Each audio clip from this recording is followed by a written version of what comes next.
జై శ్రీరామ్. ఇవాళ మనమందరూ ధ్రువుడి కథ గురించి తెలుసుకుందాము. ఒక్కానొకప్పుడు ఉత్తమపాద అనే ఒక మహారాజు ఉండేవాడు. తనకి ఇద్దరు భార్యలు, సురుచి ఇంకా సునీతి.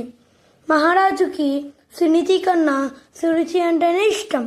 వాళ్ళకి ఇద్దరు కొడుకులు ఉండేవాడు.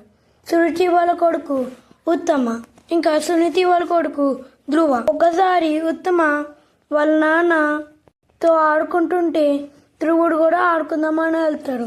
అప్పుడు సురుచి నువ్వు అక్కడ ఆడుకోకూడదు అని చెప్తే బాధపడి ధ్రువుడు తన అమ్మ దగ్గరికి వెళ్తాడు. వాళ్ళ అమ్మ నారాయణుడే దీనికి పరిశ్రమని చెప్తాడు.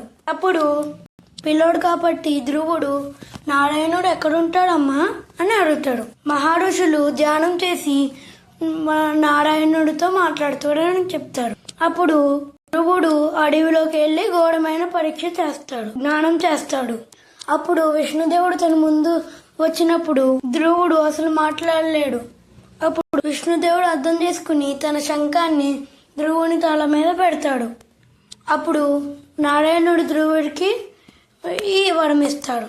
నువ్వు అన్నిటికైనా పెద్ద లోకం ధ్రువలోకంలో ఒక నక్షత్రంగా అందరికీ కనిపించేలాగా ఉంటావు అని ఇస్తాడు.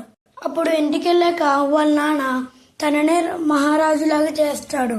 అప్పుడు ధ్రువుడు భూలోకాన్ని 36,000 సంవత్సరాలు పరిపాలిస్తాడు. దాని తర్వాత తన కొడుకుకి తన రాజ్యం ఇచ్చేసి జ్ఞానానికి వెళ్తాడు. తను చనిపోయేటప్పుడు విష్ణుదూతులు ఒక వాహనం మీద వచ్చి తనని ధ్రువలోకానికి తీసుకువెళ్తాడు.